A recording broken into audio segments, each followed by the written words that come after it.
afternoon, good afternoon, everyone. Good afternoon. I'm very pleased to be here in front of you.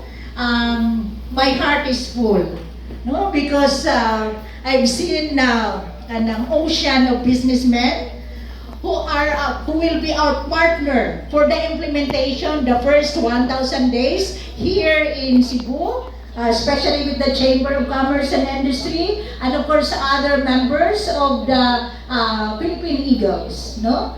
The Fraternal Order of Eagles, Philippine Eagles. Okay, no? So anyway, I won't mention na lang the people in the presidential table because they've been aptly introduced earlier to manage our time also, no? I'm tasked to share with you what is the first 1,000 days program, the Tutong Kainan, as well as the Tutong Kainan Dietary Supplementation Program, which will be our flagship program. I'm very happy because of course, nag-carry or may nag-carry na sa first 1,000 days, and that's the Philippine Eagle. So if you give a round of applause to our partners, the Philippine Eagle. We are looking forward for a brighter future for our next generation, no? Because that I will emphasize later. So my task this afternoon is to share with you the first 1,000 days program, no? And this launching of the first 1,000 days, as well as we took this as an opportunity also to conduct the regional launching of the Tutong Kainan Dietary Supplementation Program 2024 implementation. Next slide. Okay, so I'll have three major topics to share with you this afternoon. Of course, a brief on what is the first 1,000 days, the Tutong Kainan Dietary Supplementation Program, which we will be working together and starting to implement. I'm very pleased with that.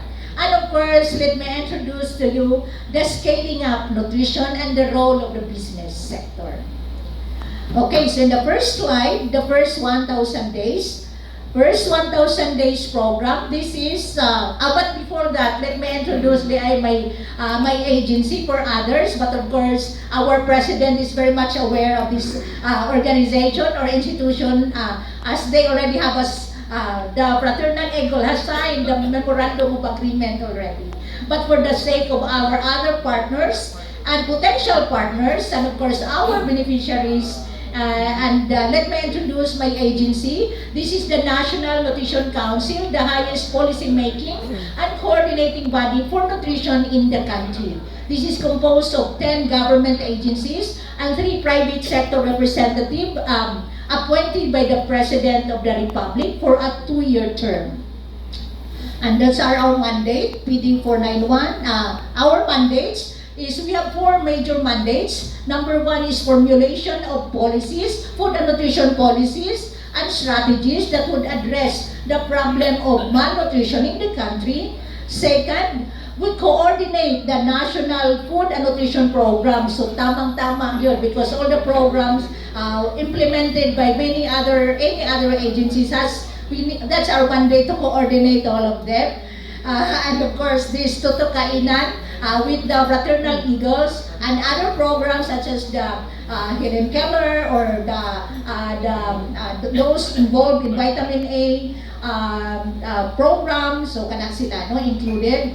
Of course, coordinate the funds for nutrition and call on any government instrumentality for assistance. Those are the 4 major mandates when we were organized in 1974, 50 years ago.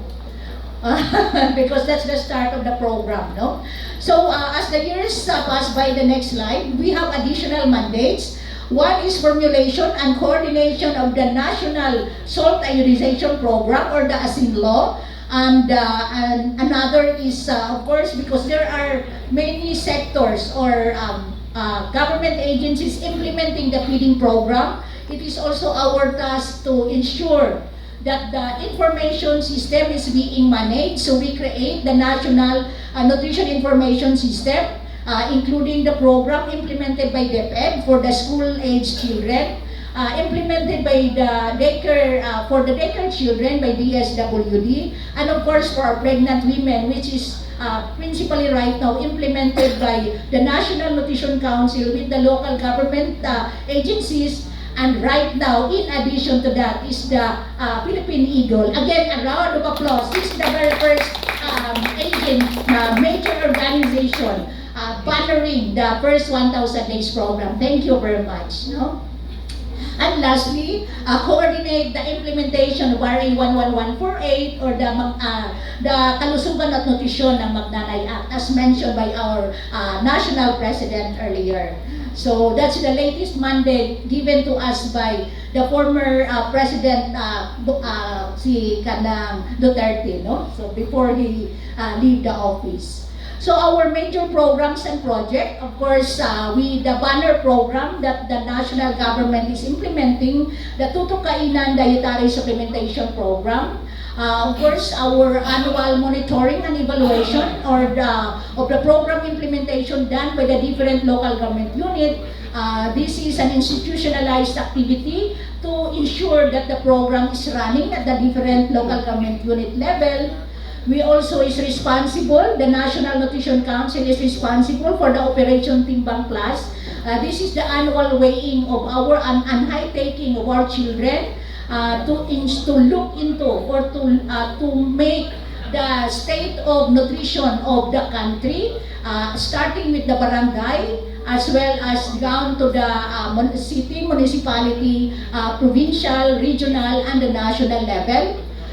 We also coordinate the implementation of the Nutrition Month. I know you're all familiar because during our younger years, di ba, mga Nutrition Month na yun kada July, so that's the time where parang na-hype, institutionalized the Nutrition Month celebration. Capacity mapping of our nutrition workers, for personnel at the local level, and the conduct of social behavior change communication, because challenging kaayo know how to have a healthy diet given the proliferation of the internet, which sometimes propagate false information or false news. So first 1,000 days, as mentioned by our beautiful ladies, mga Miss Philippines, Eagle. This is from the period of conception when the child is still in the womb up to the first 2 years of life.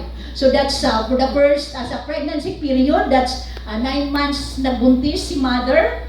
So that's 9 times 30, so that's 270 days. The first year, that's 365 days. The second year, 365 days. Or if you'll total that, that's 1,000 days. That is the root, that's the origin. Because you total to 70, 365, 365, a total of 1,000 days. Next slide. So why it's necessary or why it's important?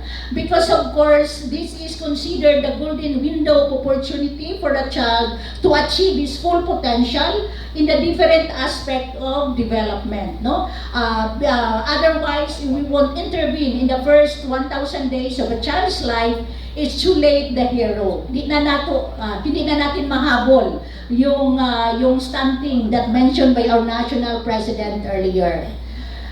Because stunting, guys, if you all know, it has a negative impact of brain development. Let me encourage you to look at the slide. This is the brain scan in the left side of the screen. Comparison between the brain of a healthy child as well as the brain of a stunted child. You'll note in here, especially in this area, hollow. Diba? It's hollow because 40% of the brain mass is absent in a stunted child. So you can just imagine, hollow ang brain ng child.